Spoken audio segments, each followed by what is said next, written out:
Wang Mian remained silent for a long time before sighing and handing the Magatama to the old man. Taking out the Yasukani no Magatama from Takamagara was the contract Wang Mian signed when becoming the proxy of the time god, and it was also the price he paid for power. Whether Kronos could give him the answer he wanted or not, he had to return this item. The other party had already done him a favor by telling him the only path to godhood. The old man took the Yasukani no Magatama, gave Wang Mian a deep look, then turned and walked into the mist. The phantom of the river of time flowed through his body, and his entire person vanished from the spot.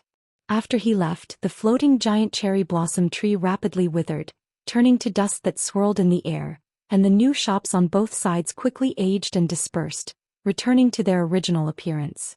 Everything that had just happened seemed like merely a bubble in time, automatically bursting with the old man's departure. Wang Mian stood alone on the desolate street wearing a gray cloak, his aged face showing bitterness and fatigue. Sighs echoed in the air. Meanwhile, Lin Chia walked along the street for a long time until a Taoist figure emerged from the mist. The Taoist wore a coarse cloth robe, had his hair tied up with a hairpin, and kept his hands inside his wide sleeves. He smiled while looking at Lin Chia, his eyes exceptionally bright. Junior Lin Chia pays respects to Yuanshi Tianzuan. Lin Chia bowed respectfully upon seeing the figure. No need for formalities. The Taoist waved his hand and smiled. This time I've come to play the villain. Villain? Lin Chia was stunned. The Taoist pointed at the meditation cushion in Lin Chia's hand. I've come to retrieve this item. Lin Chia's gaze fell on the meditation cushion and he blinked, seeming somewhat reluctant. This meditation cushion was a powerful item that could amplify forbidden domains to the divine realm. With it, Lin Chia could even walk sideways through the mist. Although he didn't like relying too much on external power, having an extra trump card was always good. Tianzuan, what exactly is this? Lin Chia asked curiously. It's the divine core of an old friend of mine.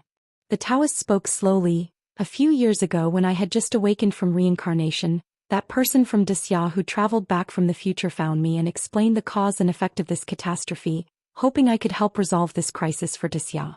After calculating the heavenly omens, I set up this scheme with him and lent him this meditation cushion to place at the gap of the Yata mirror. As long as that chubby fellow entered the human circle 50 years early, he would naturally sit on this cushion and block the red moon's contamination. Hearing this, Lin Chia suddenly understood. The person from Disya who traveled back from the future that the Tianzuan mentioned must be the elderly Wang Mian, and behind his series of chess moves was Yuanshi Tianzuan's shadow? Indeed, otherwise it would be impossible to explain why after the heaven's origin was repaired, the Disya gods left Disya territory and vanished without a trace. And when he used divine catastrophe to cut open Takamagara's summoning gate, the three golden immortals appeared so timely within Takamagara, beginning to sweep away the zombie beast catastrophe, as if they had been waiting at Takamagara's gate all along. The Cthulhu gods planned to trigger catastrophe from the red moon to sweep across the mortal realm, while the Disya gods were secretly arranging to resolve it. No wonder Merlin said that behind this catastrophe was a game between two divine systems. But Tianzuan, how did you know I would definitely be able to cut open the summoning gate with this blade? Lin Chia asked, puzzled. Since you knew that combining the 9 Magatsui blades could break open the summoning gate, why didn't you just take the 9 blades and force them to combine? There are naturally ordained fates in the mysteries of heaven, and sometimes forcefully intervening with our external power will only have the opposite effect. The Taoist spoke slowly, profound and unfathomable. Lin Chia nodded with partial understanding and after some hesitation, still voluntarily returned the meditation cushion in his hand. Since this cushion was placed there by Yuanshi Tianzuan, it was better to return it to its original owner. Lin Chia wouldn't dare to claim this treasure as his own in front of the Tianzuan. By the way, give me that blade too. The Taoist reached out his hand again, pointing to divine catastrophe at Lin Chia's waist. Lin Chia's mouth twitched. Tianzuan, this blade isn't mine, I need to return it after using it, you can't just take it away. I'm not trying to steal it. The Taoist smiled helplessly, the energy in this blade simply cannot sustain so many lives. I'll help you absorb some of it and return it to you shortly. Seeing the Tianzuan put it that way, Lin Chia had no choice but to unstrap divine catastrophe and hand it to the Taoist. The Taoist smiled with satisfaction and turned to walk toward the summoning gate. Tianzuan, I have another question. Lin Chia suddenly spoke up. Where exactly is the heavenly court? The Taoist pointed to the void above the summoning gate. Right there. Then what about the other Disya gods? The Taoist's footsteps paused. He turned his head looking at Lin Chia with surprise. Why do you ask? I just feel that since you already knew the Takamagar gods had perished, it seems unnecessary to move all the Disya gods over just for these zombie beasts. Lin Chia said somewhat uncertainly. All the Disya gods returned from reincarnation and hid for nearly 2 years. If it was just for a collapsing Takamagara, it doesn't seem worth it. And up until now only 3 golden immortals have appeared. Where did all the other Disya gods go? The Taoist was stunned for a moment, then smiled. He turned back, holding the meditation cushion and divine catastrophe, slowly walking toward the summoning gate as his voice drifted into Lin Chia's ears. Return to Disya soon, things are about to change dramatically. The Taoist's figure gradually disappeared into the mist. Lin Chia stood alone in place, frowning in thought for a long time before sighing and flying off in a certain direction on the cloud somersault. For some reason, the Tianzuan's words suddenly raised an inexplicable sense of urgency in his heart. They really needed to return to Disya quickly. Takamagara. Yuding, Tai-I and Guangqingzi, the 3 golden immortals, had already slaughtered most of the zombie beast. Seemingly sensing the intruder's aura, the second red moon hanging in the sky had turned crimson as if about to drip blood, and thick contamination poured out from within it, falling onto the shattered ground below. At this moment, a Taoist figure condensed from the void and stepped into Takamagara. Tianzuan. The 3 golden immortals saw the Taoist and respectfully bowed. The Taoist made a sound of acknowledgement, raised his head, and narrowed his eyes as he stared at that crimson blood moon. As the supreme god willingly falling to this state after death, how tragic. The Taoist sighed deeply, took a step forward, his form shattering space, and instantly appeared before the second red moon. Although the 2 red moons hanging above Takamagara appeared identical from the ground, upon reaching the highest point of Takamagara, one would discover that the second red moon was actually a giant red eyeball. This eyeball had no pupil, was completely blood red, with grotesque blood vessels and writhing flesh fragments all over its surface, emitting the same eerie light as the red moon. Seemingly sensing the Taoist's approach, the eyeball began to writhe rapidly, as if something was about to burst from within, releasing a nauseating stench of decay. The Taoist calmly raised his hand and without any flourish, gently pressed it against the surface of the eyeball. The writhing flesh on the eyeball suddenly froze. Bang! The next moment the blood-colored eyeball shattered into countless pieces of flesh, exploding like fireworks in the sky, and an extremely concentrated force of pollution burst forth from within the eyeball. The Taoist seemed prepared, lightly waving his wide Taoist robe sleeve, causing 1,000 golden flowers to appear in the void around him, imprisoning that crimson pollution in the high sky. No matter how the pollution churned, it couldn't escape the golden flower formation by even a hair's breadth. Heavenly Lord, how should we deal with this? Guangchengzi and the other 2 walked through the void to stand behind the Taoist and asked. The anomalies created by those things transcend ordinary laws, and there aren't many things in this world that can handle them. Fortunately, our great Xia's heavenly court essence has been restored and can eliminate them. However, this divine realm has been corrupted and polluted too deeply, I'm afraid it can't be preserved anymore. The Taoist stood among the 1,000 golden flowers, his coarse Taoist robe floating slightly.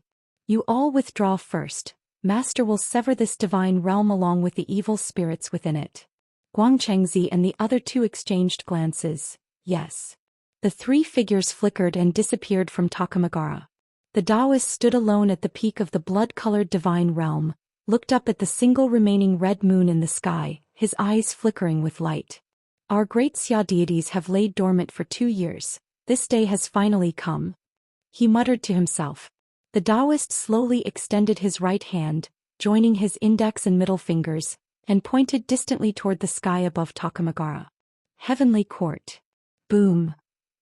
In the misty world, a piercing explosion suddenly erupted directly above where Takamagara was located in the void. Time and space were compressed by some mysterious force, visibly collapsing and shattering. A dazzling and magnificent golden light shot through the cracks in spacetime, like brilliant sunlight enveloping the world. Surging tides of divine power rapidly spread, turning the surrounding seas upside down, and within the misty haze, a sky-covering golden shadow slowly materialized from nothingness. It was a celestial divine realm. Immortal mists swirled and crane shadows fluttered, and looking from afar, magnificent palaces stood in the clouds, grand and majestic, with immortal chi surging out from the heavenly gates like waterfalls, cascading down from the gray sky into the mortal world. This divine realm was several times the size of Takamagara. It towered in the high heavens, its massive shadow casting down to completely shroud Takamagara and the ruins of Japan below in darkness, with brilliant golden light flowing down from the celestial realm's outline, as if trimmed with gold. This towering golden shadow in the clouds was the divine realm of Great Xia's deities. The Heavenly Court. Egypt, Sun City. In the divine plaza of Sun City, 9 divine pillars reached into the clouds. Among them, one pillar carved with yellow sand was covered in cracks, while figures sat quietly atop the other pillars. Above the 9 pillars, strands of ethereal fortune gathered, following the guidance of 8 deities, floating down to the center of the plaza below, seemingly repairing damaged national fortune. Suddenly, a tremendous sound came from the distant sky, and all 8 divine figures opened their eyes simultaneously, expressions of astonishment appearing on their faces. This aura, wind god Shu seemed to sense something, his eyes filled with shock. At the top of the central pillar symbolizing the sun among the 9 pillars, a shadowy figure opened its eyes, its blurry face turning slightly to look in the direction of the sound. The heavenly court has descended. Norse realm Asgard. In the magnificent and sacred palace, a one-eyed old man holding a staff sat upon a tall white divine throne, eyes closed, terrible pressure emanating from within him. Crack. The unbreakable armrest of the divine throne suddenly cracked densely under his forceful grip, veins bulging from the back of his hand. He opened his eyes, showing surprise. After hesitating for a moment, he slowly spoke. Loki. The deep voice penetrated space and reached someone's ears, and the next moment, a black-clad figure stepped out from nothingness, standing below the divine throne. Loki raised his head to look at the aged giant figure sitting on the divine throne, raising an eyebrow, about to say something. But then he let out a slight exclamation, turning his head toward the direction of the tremendous sound. The heavenly court? Why are the great Xia deities who've been hiding their whereabouts suddenly making such a big commotion? Loki's eyes showed surprise. I thought they wanted to keep hiding. What are they trying to do? The one-eyed old man sitting on the divine throne remained silent for a moment, his deep voice echoing in the hall. They are making a show of force. Greece, Olympus. Blood-red night sky and thunder-filled dark clouds split the heavens above the mountains. Raging flames rose from Olympus city, while in the distant mountains, several divine powers clashed, easily leveling the surrounding peaks. Divine warfare had broken out across Olympus. As furious lightning coursed through the clouds, a man stood quietly before the golden sacred throne at the mountain peak. His gaze was fixed on the distance, where under the deep red night sky, a woman wearing star-woven silk stood quietly on the sea surface, her dress connecting with the night sky above, her whole being radiating noble and mysterious qualities. Nyx, what exactly do you want? Will you only be satisfied after splitting Olympus into 2 factions? The man under the thunder clouds asked in a low voice. The woman stood elegantly under the night sky, saying nothing. At this moment both seemed to sense something and looked in a certain direction. The great Xia deities? They choose to emerge at this time. The man's brow furrowed even deeper. Nyx turned slightly, her beautiful eyes gazing in the direction of the heavenly court's descent, and after pondering for a long while, a smile appeared at the corner of her mouth. India. Temple of the Divine. In the center of this temple floating in the sky, a golden statue with 4 hands and arms trembled slightly, dust falling from its surface as a mysterious aura emanated forth. Among its 4 faces, eyes on 2 of them opened simultaneously, gazing in a particular direction. Destruction. Takamagara. The Taoist stood among thousands of golden flowers, his eyes fixed on the celestial palace above as he took a deep breath. Sword of Origin. Dong. The celestial palace standing above Takamagara shook slightly, with divine mist rolling outward. A golden thread floated out from the center of the celestial palace, like a swimming snake, cutting through the gray mist and coiling around the Taoist's sword fingers. This was the origin of the celestial palace. The moment this golden thread appeared, the contaminating force trapped within the golden flower formation began to boil violently. The contamination that had existed throughout Takamagara instantly receded like a tide, avoiding that golden thread like a venomous snake. A vacuum zone free of contamination was cleared around the Taoist for dozens of miles. Meanwhile, the ground of Takamagara began to vibrate and hum, as if unable to bear the weight of this golden thread. The broken and decaying ground began to collapse automatically. Amidst the encircling golden flowers, the Taoist took a step forward, and that sword finger raised above his head slowly slashed downward. Where the Taoist's sword finger pointed, space shattered inch by inch, as if an infinitely long, unobservable sword that could cut through all things was slowly cutting through all the laws of this divine realm. In the sky above Takamagara, a slash mark extended rapidly, its sides glowing like red-hot iron, cutting from the sky to the ground, splitting all of Takamagara into two halves.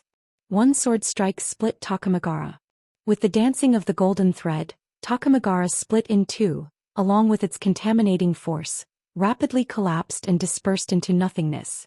The Taoist stood firm between the collapsing heaven and earth, waving to return the golden thread to the celestial palace, then drew out divine calamity with his right hand and casually flung it toward the gradually dissipating remains of Takamagara. The blade of divine calamity pierced into the remains of Takamagara, and the divine power and laws pouring out frantically surged into the blade. The faint golden spot on the blade visibly brightened. It was absorbing the power of this divine realm to maintain the operation of the blade world. Takamagara, which had originally sustained itself on the faith of the human circle, became nourishment for the new world at this moment. Even absorbing only a portion of the divine realm's power was enough to maintain the blade world's operation for hundreds or thousands of years.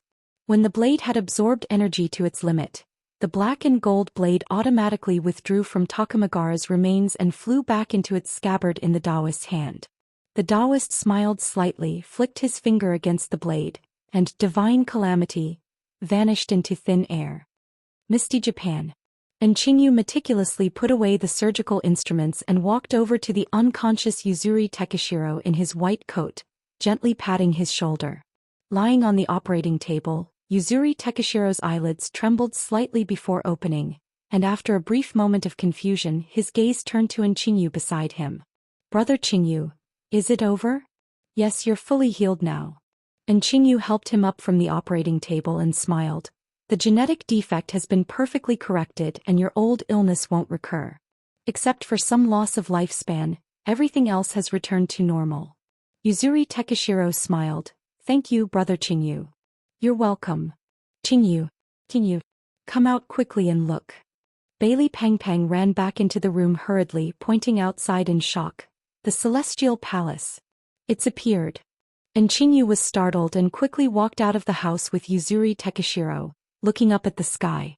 In the hazy mist, the remains of Takamagara continued to fall into the sea, while in the gray sky above, only a massive golden silhouette wreathed in divine mist remained, standing majestically unmoved. "So that's the celestial palace?" Qingyu spoke in a daze. "It's much bigger than I imagined.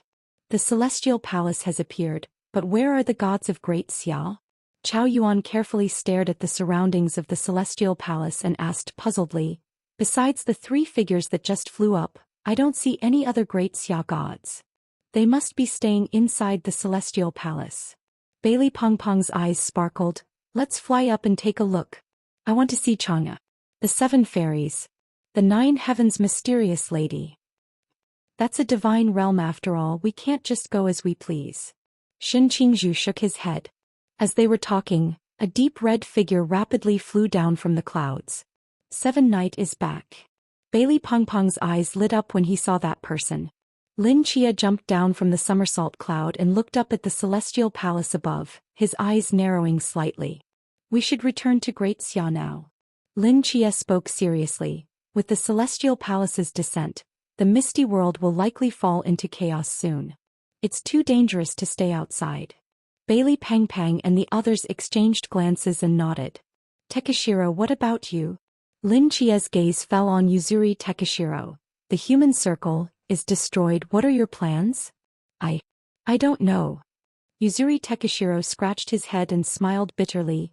I have no home to return to. Lin Chia and the others exchanged glances, starting to communicate with their eyes. Lin Chia coughed twice and said seriously, Takeshiro, if you have no other plans, come back to Great Xia with us. Yes, Great Xia is very fun. Bailey Pang Pang nodded like a pecking chick. Yes, Great Xia's games are also, quite numerous. And Qingyu said halfway before pausing, just that most of them require some spending and can be hard on the liver. I can teach you Chinese. Jiang Er's voice came from the speaker at Qinyu's waist. Under everyone's enthusiastic invitation, Yuzuri Takeshiro hesitated for a moment before nodding. Okay. Lin Chia let out a long breath and excitement filled everyone else's eyes. Successfully bringing back a human powerhouse with explosive combat ability to Great Xia, they wondered what expressions Qing would have when he saw them return with Yuzuri Takeshiro. Let's go. Lin Chia waved his hand to summon Somersault Cloud, and was about to step on it when a black and gold light streaked down from the sky, as if it had eyes, landing directly in Lin Chia's hand. Divine Calamity?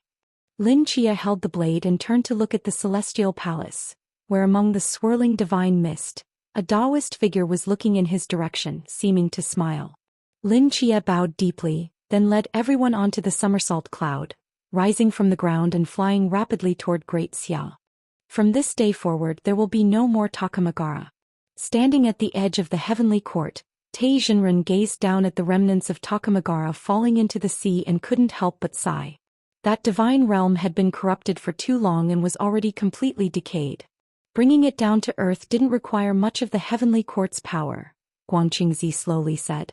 The heavenly court has just emerged and already brought down a divine realm. Should this deterrence be enough in the eyes of those outer gods in the mist? It's definitely enough, Yuding Jinren said with certainty. In this world, besides the monsters on the moon, only the Egyptian, Greek, Norse and Indian pantheons are truly qualified to threaten Dixia. The Egyptian gods failed in their invasion of Dixia and instead had their destiny severed, leaving the Sun City severely weakened. The Greek Olympus has been thrown into chaos due to the return of Nyx, the goddess of night, with two factions fighting endlessly. Our bringing down of Takamagara today serves as a huge deterrent to the remaining two pantheons.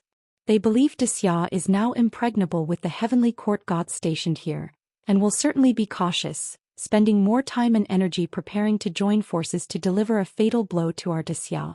Unfortunately, by the time they realize it, our surprise attack will already be over. By the way, shouldn't we do something about those monsters on the moon? Tei Jinren asked worriedly as if remembering something.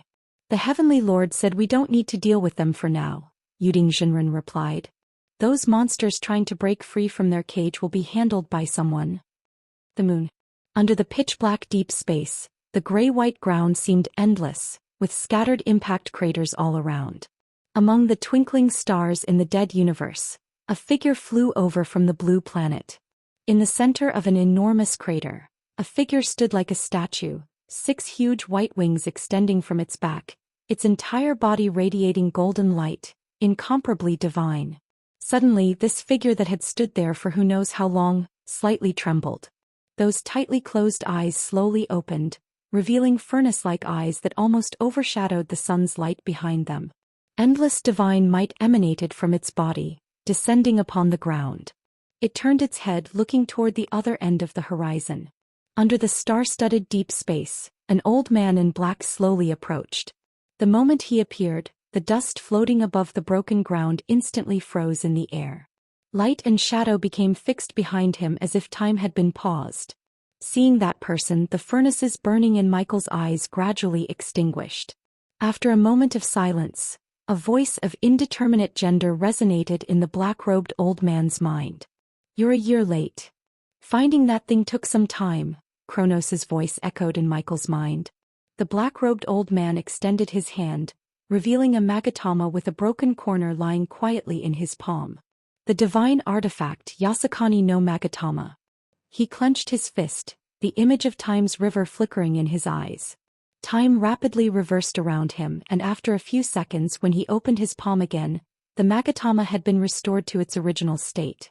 I'm not like you. You have miracles protecting you from being corrupted by those things, while I can only rely on external objects to resist their whispers. The black-robed old man spoke while hanging the Magatama around his neck, walking to the center of the crater and slowly coming to a stop. Michael's eyes moved away from the Magatama and spoke flatly. Since this lunar seal has existed, I have been guarding it here. If not for the seal mysteriously breaking open slightly 50 years ago, I wouldn't have sought your help. If you had come 3 years later, even I might have been affected by them, and by then, they would have truly broken free. That's why I'm here now, isn't it? The black-robed old man stood before Michael's towering figure and calmly said, "Show me the breach in the seal." Michael's hands gripping the holy sword applied slight force, and the massive sacred blade slowly pulled out from the crater. A flash of golden light, and the mortal divine domain, covering the moon's surface, receded like a tide. The gray-white ground dispersed like an illusion, as if it had never existed. Large patches of scorched and broken soil were exposed before Kronos, covered with red lines interweaving with each other, seemingly forming some mysterious seal that firmly suppressed the writhing black earth. Bizarre eyes opened one after another on the ground, their pale eyeballs simultaneously twisting to stare at Kronos standing on the scorched earth, filled with venom and malice. This was the moon's true face beneath the mortal divine domain. How disgusting! Kronos's gaze avoided these eyes, falling on a broken abyss nearby. Is that the breach in the seal? Yes. Michael slowly said, this breach in the seal suddenly appeared from the outside 50 years ago, and the force that triggered its rupture came from Earth. You mean someone on Earth is trying to break the lunar seal and release these monsters? Kronos's brows furrowed tightly, but among all the pantheons, only a very few supreme gods should know the truth about the moon. As Kronos spoke, he walked to the edge of the abyss and looked down. Endless corruption mixed with bizarre whispers surged up from the abyss, rushing straight at his face. At this moment, the Yasukani no Magatama on Kronos's chest suddenly burst with dazzling light, helping him block the corrosion of this corruption. But at the same time, fine cracks rapidly spread across the surface of the Yasukani no Magatama. However, whenever these cracks were about to spread across the entire Magatama, Kronos would reverse time, returning it to its complete state to continue resisting the invasion of corruption. You are the only one in this world who can repair this breach. Michael's voice resonated in Kronos's mind. I know. Kronos sighed, standing firm beside the abyss, unprecedented seriousness appearing on his aged face. He reached out his hand and pressed down in the air toward the broken abyss before him. In Kronos's eyes, the slowly rotating river of time suddenly flowed in the opposite direction. The reversed river of time flowed out from within him, encircling his body. Terrifying laws of time poured out from within him. Time reversal. As the river of time around Kronos flowed faster and faster, the abyss visibly reversed. Even though endless corruption and whispers hindered the reversal of time, under his powerful divine might, it was forcibly turned back. As time flowed backward, the breach in the lunar seal was gradually being repaired. Several seconds later, the pitch-black abyss had been completely filled. After the endless whispers disappeared, more wrinkles appeared on the old man in black's face, making his already aged countenance look even more haggard. It's done, Kronos calmly said. The seal has been restored to its state before the breach, becoming whole again. No more contamination will leak out. You can rest assured. Michael's eyes fixed on him. Your lifespan. When you play with time, you must be prepared to be played by time, Kronos said softly. Even the highest gods cannot escape the constraints of laws. Not everyone can create miracles like you. Michael fell into silence. After some time, Michael raised the holy sword he had been gripping tightly and thrust it deep into the meteor crater below. A golden domain instantly spread out, covering the moon once again and enveloping Kronos beside him. The moment he was encompassed by this mortal divine domain, Kronos seemed to sense something and slightly startled, turning his head to look at Michael beside him. This is a miracle that stops aging, Michael said expressionlessly. Your 100 years of life were consumed because of this lunar seal. I don't like owing others favors. Stay in this miracle to recuperate for a few years before returning. Kronos gave him a complex look. You don't need to do this. If this lunar seal breaks, the entire Earth would face catastrophe. I'm also saving myself. Are you in a hurry to return to Earth? No hurry, Kronos asked puzzledly. Why do you ask? If you're not in a hurry to return, then stay here to recuperate for a few years. Michael paused, then added the second half of his sentence. And when I'm not here, help me guard this lunar seal. Guard it for you? Where are you going? I've been guarding the moon for too long. Since you're here, I want to take this opportunity to go down and look around. Michael slightly raised his head, his gaze falling on that blue planet, his eyes narrowing. Most importantly, I need to investigate who tried to tamper with this seal. Since someone has already targeted this lunar seal, they will eventually make another attempt. Only by completely eliminating them can we prevent future troubles. All these years I needed to use mortal divine domain to suppress the breach and couldn't leave. Now that the seal has been restored, as long as I leave enough miracles to maintain the moon's appearance, I can leave briefly. If you're staying to recuperate, you can help me guard this seal. I'll return in 2 years at most. Kronos gave him a complex look. This was your true intention for setting up this age-stopping miracle, wasn't it? Yes. Seeing Michael admit it so straightforwardly, Kronos was momentarily speechless. After hesitating for a moment, he still sighed. Fine, Olympus is already in chaos now, and I don't want to get involved in the power struggle between those two juniors. After filling the seal breach, I have nothing else to do. Go ahead, I'll help you guard this seal. Michael nodded. Thank you. This tall angelic figure took a step from the gray-white ground. His 6 pure white wings gently trembled, then shattered space, his form transforming into a golden meteor, flashing toward the blue star in the sky. On this day, the seraph who had watched over humanity for hundreds of years stepped down from the moon and descended to the mortal world. Mist. On the vast sea surface, a dark gray figure was rapidly approaching Disya. Having reached the human sealing realm, Wang Mian could rely on his own power to walk in the mist for short periods. His eyes gazed at the distant sea surface, his heart extremely heavy. Without usable time laws, becoming a god was hopeless. He only had 2 years of life left, and the plan to save Mask by reversing time could not be implemented.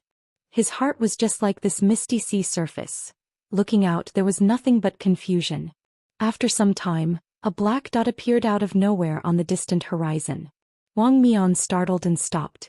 It was a small boat. Amidst the surging waves, a small boat floated on the sea surface as steady as a rock, not swaying or trembling at all no matter how the waves churned. On that boat, a hunched figure sat in the mist, silver-white hair dancing in the wind. An elderly cough echoed across the sea surface, crimson blood dripping from his palm into the boat, gathering into a pool of blood. He wore a dark gray cloak with a long sword at his waist. Just like Wang Mian. He was the architect of the entire High Plains scenario, and also the god of time who had traveled from the future, the elderly Wang Mian. A breeze swept across the sea surface as the two Wang Mians gazed at each other like mirror images across the rolling waves. Whether it was clothing, appearance, or the wrinkles on their faces, they were identical. The only difference was that the elderly Wang Mian sitting in the boat had an aura of mystery and vicissitude about him. Wang Mian's eyes slightly contracted. He stood on the sea surface, staring at the old man who looked exactly like himself. After a long while he finally spoke. I thought you were deliberately avoiding me. You guessed right. A bitter smile appeared at the corner of elderly Wang Mian's mouth. Before coming here, I also hesitated for a long time about whether to meet you. After all, if it weren't for the time loop I left behind, they wouldn't have sacrificed themselves. In a sense, I am the murderer who caused their deaths. I didn't have the courage to face you. Wang Mian stared into his eyes. You'd better give me an explanation. Time is more complicated than you imagine. When you play with time, you must be prepared to be played by time. Elderly Wang Mian spoke hoarsely. I thought the chain reaction caused by the elaborate scenario I set up would change their fate and let them live, but I never expected it would instead directly lead to their deaths. Perhaps some people's fates truly cannot be changed. Since you've already become the god of time, why don't you go back in time now and save them? I can't. Elderly Wang Mian closed his eyes helplessly as a cloud of blood mist burst from his shoulder, transforming into countless white threads that dispersed into the air. The next moment, time rapidly reversed around him, those dispersed white threads reconverged and returned to his flesh as if nothing had happened. Even gods have finite lifespans. To set up this scenario, I repeatedly reversed time and became entangled in numerous causalities. Combined with constantly having to use time reversal to fight against my own dissolution, my lifespan has reached its end. Am dying. Wang Mian stood frozen in place. If I could, I would want to save them more than you do, the elderly Wang Mian continued. In my timeline, everything was not as you see it now. More than 50 years ago, the contaminated mad gods burst out of Takamagara, becoming a catastrophe that struck Dacia. The seraph Michael intervened from the moon, slaying some mad gods. Even with Kronos' resistance, although this mad god catastrophe didn't destroy Dacia, it severely wounded the nation. In that catastrophe, almost all human powerhouses of that era died in battle, countless night watchers were killed or injured, and Dacia's coastal regions suffered heavy damage that hadn't recovered even decades later. In that timeline, due to the chain reaction of the catastrophe, Dacia never had the sword immortal Zhou Ping or Lu Wei. Only 3 human powerhouses remained to guard Dacia. 10 years ago, when Loki and Gaia invaded Dacia, the 3 human powerhouses failed to stop them, allowing them to steal Shiva's grudge and destroy several cities. 2 years ago, Egypt's 9 pillars successfully seized Fengdu, preventing the return of Dacia's gods. In that timeline, Dacia was always in an extremely passive position, leading to its eventual defeat in the full-scale divine war. And all of this stemmed from that catastrophe. Several bursts of blood mist erupted from the elderly Wang Mian's body, turning into white threads that scattered away, but this time his time reversal couldn't restore all his flesh, making his form slightly transparent. He closed his eyes, remained silent for a moment, then continued. Fortunately, I eventually became the new god of time. Standing on Dacia's ruins, I decided to use my limited lifespan to change this history. Now I've done it. I've completely overturned the timeline, bearing all the power of causality upon myself. Dacia is moving toward a new future, and perhaps this time, we won't lose. Unfortunately, I no longer have time to save them. Wang Mian fell silent. Bang bang bang dash. Several bursts of blood mist exploded from the elderly Wang Mian's body. He slowly opened his eyes, those weathered eyes no longer showing the reverse time circle shadows. The blood mist from his body turned into strands of white threads, dissipating into the sky. I changed Dacia's fate, but I failed only you, the elderly Wang Mian looked into his eyes. So I came to apologize. You don't need to apologize. Wang Mian calmly spoke. You're just the god of time, not omnipotent. You've already changed Dacia's fate, just couldn't change their fate. You've done your best. Hearing these words, the wrinkled face of the elderly Wang Mian finally showed unprecedented relief. This time God who had single-handedly changed Dacia's history finally felt the last knot in his heart slowly unravel. Consecutive bursts of blood mist exploded, making the elderly Wang Mian's form increasingly transparent. He looked down at his body and smiled with acceptance. He looked at Wang Mian. My time laws come from the future and don't belong to this space-time. After I dissolve, they will automatically return to the river of time, so I can't leave them to you. But don't worry too much about the laws. Becoming the god of time is your destiny. When the time is right, the opportunity for godhood will appear naturally. The elderly Wang Mian sat in the lonely boat, his figure in the dark gray cloak turning into countless white threads, scattering toward the sky. My war with time has ended. From now on, it's all up to you. As the last words drifted in the mist, a lonely boat floated alone among the waves. Wang Mian stood on that sea surface, motionless like a statue. On the somersault cloud, the members of Nightfall sat on the cloud, looking down at the sea and mist below, chatting casually. At the back of the cloud, a white-haired youth quietly sat there, looking back at the gradually disappearing land contours on the horizon, his cross-starred eyes flickering with confusion and loneliness, lost in thought. Seeing this, Lin Chia walked over and sat beside him, and after a moment of silence he unfastened Divine Catastrophe from his waist. Longbai, I'm returning the sword to you. Yuzuri Longbai was startled. Brother Chia, aren't you keeping this sword? This sword's power is too strong, I can hardly control it, and it would be wasted staying with me. Lin Chia smiled slightly. Moreover, only by staying with you will your sister feel at ease. with Lin Chia's current body forcefully using divine catastrophe, would only allow him 2 strikes at most, but in Yuzuri Longbai's hands, it could display extremely terrifying power. Since Yuzuri Longbai was going to be taken back to Daxia anyway, it was most appropriate for the sword to remain in his hands. Most importantly, divine catastrophe wasn't just a divine artifact, it carried Yuzuri Nai's soul. Lin Chia couldn't possibly separate the Yuzuri siblings just for this sword. Moreover, Yuzuri Longbai was about to head to Daxia, a completely unfamiliar country to him. This 13 or 14-year-old child would surely feel lonely and lost, so having Yuzuri Nai accompany him would be a good thing.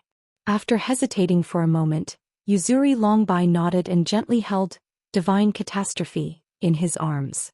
"Brother Chia, did you see my sister?" Yuzuri Longbai asked as if remembering something.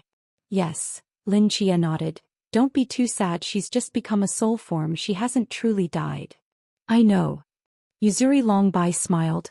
"Sister must have been very excited to see you, right? During this time she was looking forward to your return every day. Back in the human circle, she bought an entire coastline just to wait for you there frequently. Oh right, sister also built a huge club for you right across from our house.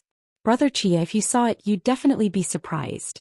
Sister also said that after you returned to Japan she wanted to dance with you there and opened 10 champagne towers for you, making you Japan's top host." Yuzuri Longbai gazed at the fading land silhouette in the mist, as if reminiscing about something, his lips curling slightly upward. Lin Chia froze beside him.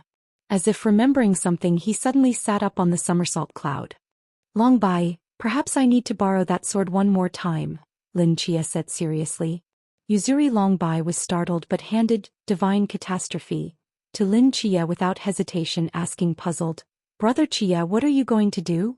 Lin Chia looked at the black and gold sword in his hand, complex emotions appearing in his eyes. "I still owe your sister a dream." In the sword's world, towering buildings stood under the night sky, bright lights like brilliant stars illuminating a corner of the sky. In this modern city created by divine power, completely replicating Japan's original appearance, on a bustling street in Tokyo, a magnificent host club had already hung up its closed sign. The black and gold luxurious hall was now empty and quiet, with only the mirror-like clean black tiles silently reflecting the stars and lights from outside the windows. In the lonely hall, only a girl wearing a black cherry blossom kimono sat quietly in a chair, resting her head while gazing out at the night scene as if lost in thought. She was the god of this world. A god with worries, longings and attachments. After who knows how long, the girl sighed softly, stood up from her chair, and walked through the black and gold hall toward the door. Creak dash. Before the girl reached the door, that tightly closed door slowly opened. Starlight and lamplight poured in from outside, spreading throughout the hall, and a young man wearing a black sequined suit walked in from outside. The girl froze in place. When she saw his face, her eyes quickly brightened, more dazzling than the stars in the sky. That young man walked through the black and gold corridor, stood before the girl, elegantly extended his hand and smiled at her. "Miss Yuzuri, may I have the honor of this dance?" Volume 3, City of Ultimate Evil, complete. Next volume, Symphony of Fallen Gods. The City of Extreme Evil has finally come to an end. As usual, let me summarize this volume. If you don't want to read it, feel free to skip it, JK. Originally, this volume was planned to be around 500,000 to 600,000 words, but unknowingly, it expanded to nearly 750,000 words, becoming the longest volume so far. It's not that Sanjio wanted to pad the word count, but there was simply too much content to cover in this volume. Entering the human circle, Night Curtain's reunion, destroying divine authority, returning to Daxia, training new recruits, Red Moon's arrival, Mask's fall, Shangxia's destruction, High Heaven God's demise, Heaven Court's descent. All these elements seem unrelated but are actually interconnected, leading to Takamajahara's downfall under the schemes of the Time God and Daxia God. To simplify, Sanjio can summarize this volume's core into 2 words: pioneers and inheritance. Let's first discuss pioneers. So far, the most representative quality of God Slayer has been the Night Watcher's sacrifice and protection. After 2 volumes of depicting this, Sanjio wanted to portray something different through the human circle setting. A large portion of this volume takes place in the human circle, which is essentially a story of awakening, rebellion, sacrifice, and victory. Yuri Kurotetsu Amamiya Haruki and the Yuri siblings are awakened ones who grew up under divine authority, and they are the pioneers who destroyed the old era and led the people of the human circle into a new age. The wisdom, reflection, perseverance, and courage they possess represent a unique consciousness that differs from the Night Watchers but shines just as brightly. This quality might not be as direct or passionate as the Night Watchers, but Sanjio still wanted to write about it. It's an experiment and a form of respect. Second, inheritance. As summarized at the end of the previous volume, the first volume's core was deities. The second volume's core was humans can triumph over heaven, represented by 5 human peak performers from ordinary professions. This volume's core is growth and inheritance. You might have noticed that in this volume, those who truly shine are all from the younger generation. Not gods, not human peak performers, but the new generation symbolizing hope and future. The seeds, scattered by Yi Fan at the end of the previous volume. Wu Xiangnan, Wang Mian, and Lin Jie, 3 youths representing different special teams, carrying their respective missions, slaying the only deity within Takamajihara. Unlike Zhou Ping's single-sword god-slaying in the previous volume, these three's process of god-slaying was quite tortuous, because they're young, because this is their growth, and growth is inevitably difficult and bumpy. With Wu Xiangnan's transformation, Blue Rain completely perished, as Wang Mian battled step by step with time. Mask didn't completely vanish. Night Curtain inherited Blue Rain number and is rising strongly. Meanwhile, in the new recruit training camp, young and hopeful seeds are slowly growing. These 4 processes form a cycle. This is inheritance. After discussing this volume's core content, let's address some voices I've seen in the comments. Well, the biggest concern is about power scaling being broken. Actually, Sanjio is somewhat puzzled. Looking through the comments, the concerns about power scaling mainly focus on several core issues. Let me briefly respond to them. First, how could Chia fight evenly with and even kill a Klein-level oracle in the human circle? Lin Chia's own level was only at the C realm at that time. This is undisputed, but the key is, he had the Magatsukami blade. Magatsukami blades are weapons that allow ordinary people to use powerful forces. Their combat power comes from the blade itself. It was previously described through Yuri Takashiro's eyes that Yuri Kurotetsu was level 18 without the Magatsukami blade, but reached level 69 when wielding it. Amamiya Haruki Hashimi Shota Yuri Nei. They're all ordinary people who could fight oracles while wielding Magatsukami blades. For Chie, who has C realm strength, defeating an oracle while holding a Magatsukami blade isn't difficult, especially considering that oracles vary in strength and can't be generalized. Second is about the protagonist team's extraordinary performance during the Qinlong Gate battle. Looking carefully, the only truly extraordinary performances seem to be from Jiang Er and Lin Jie. Regarding Jiang Er, Sanjio mentioned when she first appeared that spirit connection can be used regardless of mental power level, its limitation being the target's emotional fluctuations. Chapter 490. So Jiang Er could possess a Klein-level mysterious beast for 1 second, seizing the opportunity to redirect its devastating attack to another Klein-level beast nearby, instantly killing it. This process has nothing to do with Jiang Er's own level. As for Lin Jie, he indeed became overpowered after merging with the magic god, but this power-up occurred under reasonable settings, and he only used it once in the entire 3rd volume. Should this really count as broken power scaling? Finally, there's Wu Xiangnan, Wang Mian, and Chia jointly killing Susanoo. Honestly, with 2 divine artifacts, 3 forbidden spell formations, 1 human peak performer, 1 solar law, and Lin Chia enhanced to god level by the meditation cushion, this lineup killing an already dumbed-down, heavily injured Susanoo who lost the Kusanagi sword should be reasonable, right? Moreover, the Kusanagi sword and divine calamity didn't fall from the sky. The former was brought out from Takamajihara by Chia after nearly dying multiple times. The latter was the product of 9 Magatsukami blades combining. Everything follows the plot progression, with only the meditation cushion left by Tianzuan being somewhat external. This process can't be replicated or repeated. Here, Sanjio wants to add that God Slayer was never a simple level-up and fight story. Unlike traditional Xianxia novels where after breakthrough, You only meet people of the same realm, fighting step by step with same-level opponents, then simply defeating someone one level higher. From the beginning, this book's power system has been diverse. You won't only meet people of the protagonist's level on the streets. When the protagonist was still at the Cup realm, he could encounter enemies at Pool, River, Sea, Klein, or even God realm. He could fight a limitless realm enemy or return to training camp to dominate rookie recruits. If killing gods above one's level counts as broken power scaling, then it would have been completely broken at the end of the first volume when Lin Chia, carrying the Seraph's miracle power, solo killed Loki's avatar. Perhaps there are some small fluctuations in power scaling details, but Sanjio believes we're far from what could be called broken. Lastly, about the Cthulhu issue. At the end of the first volume, Sanjio already mentioned that because the book involves too many pantheons, it won't completely follow original mythological power rankings, meaning there's been a power level reshuffling. The Cthulhu mythos itself is an exaggerated fantasy story. If directly incorporated into the book as is, it would definitely cause problems, so Sanjio won't write it like other Cthulhu novels do, but will make some changes while preserving its style and characteristics. This applies to Indian mythology, Norse mythology, Dacia mythology, and others as well.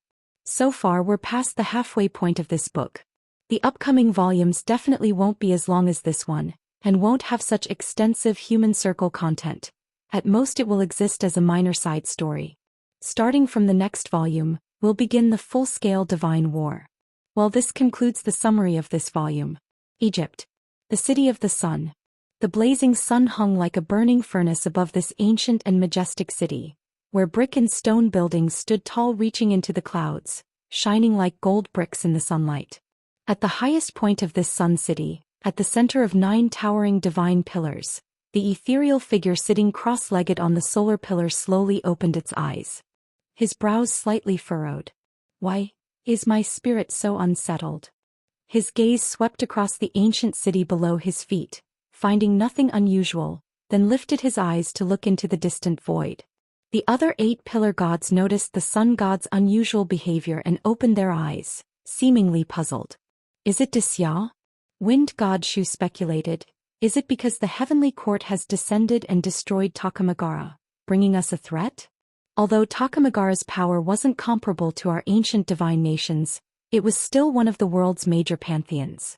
The heavenly court destroyed it so easily, their strength indeed exceeded our expectations, another pillar god said. For the past 100 years, Takamagara had remained hidden from the world. Except for the Dacia gods, many divine nations didn't know that Takamagara had already fallen under the red moon, nor did they know that the divine nation destroyed by the primordial heavenly lord was merely an empty shell. From their perspective, the heavenly court had emerged and immediately destroyed the nearest major pantheon, displaying terrifying combat prowess. That single sword strike by the heavenly lord instantly maximized Dacia's deterrence among other pantheons. As fellow ancient divine nations, how strong can the Dacia gods really be? The god of life shook his head. Now our Egyptian sun city has formed an alliance with Norse Asgard, Indian Temple of Gods, and Greek Olympus. With 4 divine nations united, even if the heavenly court is strong, they cannot possibly win. Moreover, the heavenly court must have depleted their energy destroying Takamagara. Perhaps they're just putting up a strong front now. Though 4 divine nations have allied, whether they're truly united is uncertain. In my opinion, we should seize this opportunity to unite with other divine nations and directly attack Dacia, destroying the heavenly court. The heavenly court has just descended and used swift force to destroy Takamagara. Their momentum is at its peak now. If they're determined to defend Dacia, even 4 nations combined might not easily break through. I think we shouldn't rush. We should unite with other divine nations, gradually wear down Dacia's foundation, and when the time is right, launch an all-out attack. Atop the 9 divine pillars, the pillar gods each held their own views and began to debate. On the central sun god pillar, that ethereal figure remained silent, frowning in deep thought before slowly speaking. Nut, represent our sun city and visit the other 3 divine nations to see what their plans are. Nephthys, secretly investigate the heavenly court's movements at Dacia's borders. Don't go too deep, don't directly engage with Dacia gods, and return immediately if you detect danger. We obey the sun's sacred command. Sky goddess Nut and death goddess Nephthys simultaneously accepted their orders, transforming into streaks of light that disappeared at the edge of the Sun City. The figure seated on the sun god pillar slowly closed his eyes, but the unease in his heart grew increasingly stronger. Sky goddess Nut and death goddess Nephthys flew out of the Egyptian divine nation, plunging into the mist and heading in different directions. As she flew, Nut pondered how to discuss this matter with the Norse gods once she reached Asgard. After some time, a figure approached from the opposite direction through the mist. Nut looked ahead and upon recognizing the person was slightly startled. "Nephthys, why have you returned?" she asked the familiar figure in confusion. Nephthys was also surprised to see Nut. "Why are you here?" "I was flying toward Asgard. I was heading to Disya, but aren't those two different directions?" They looked around bewildered at their surroundings, where rolling mist in the air made it impossible to determine their location. Suddenly, in the gray sky above, points of starlight began to appear, spreading like wildfire across the heavens, quickly covering the entire sky. A subtle and mysterious aura emanated from beneath the starry sky. "That is." Nut's pupils contracted slightly at this sight. Norse lands. Asgard. Odin's temple. In the pure and sacred hall, a golden-haired goddess wearing white robes stood quietly beneath the divine throne. Her eyes were closed, streams of mysterious light flowing around her body, waves of terrifying divine power radiating outward. After some time she slowly opened her eyes, those beautiful orbs gazing toward the sky beyond the hall, as if trying to perceive the trajectory of fate. She was the queen of Norse mythology, wife of the All-Father Odin Frigg. Behind her, two men waited quietly, one in black clothes with black hair, emanating a cold and mysterious aura, the other golden-haired in red clothing, handsome and strong. After a long while, Queen Frigg withdrew her gaze, her beautiful eyes closing in resignation. "Frigg, did you see clearly?" On the divine throne, the one-eyed weathered elder slowly spoke. "No." Frigg shook her head. "Disya's fate has been deliberately obscured. The heavenly patterns are chaotic, making prophecy impossible. It must be the work of Disya's three pure ones. I still think they're just putting up a front." Behind Frigg, the cold man in black with snake-like sharp eyes spoke. "The heavenly court hibernated for 2 years, yet chose this moment to emerge, so boldly destroying Takamagara. There must be more to this. Perhaps, knowing they cannot oppose 4 divine nations united, they're secretly planning something else." The one-eyed elder on the throne pondered briefly, then turned his gaze to the golden-haired man in red. "Thor, what do you think?" "I don't want to be involved in this matter." Thor spoke flatly. "I don't even understand why Asgard must be enemies with Disya. We seem to have never had any grievances with the Disya gods." Loki's eyes narrowed slightly. The one-eyed elder seemed to have anticipated Thor's response and without addressing his concerns, spoke expressionlessly. "In that case we shall try launching a proactive attack, to test Disya's true." Before the one-eyed elder could finish, his remaining eye contracted slightly as he suddenly looked up at the sky. A streak of green light flew across Asgard's sky, breaking through the temple's gates like a fleeting phoenix, carrying terrifying Tao energy, directly targeting the one-eyed elder on the throne. Loki and Thor's expressions changed simultaneously. "Humph." The one-eyed elder snorted coldly, raising his right hand and heavily striking the throne's armrest. A surge of divine power poured forth, knocking that green light from midair to the ground before the throne. It was a wooden sword. The sword's blade was deeply embedded in the ground, and at the end of its hilt, a thin cloud scroll danced in the wind. On that cloud scroll was written a line of orderly Chinese characters. Though none of the 4 present could recognize these characters, they could clearly sense the meaning they conveyed. "In 10 days, this poor Taoist shall come to retrieve the sword and question the Norse gods. Supreme pure one of the Tao and virtue."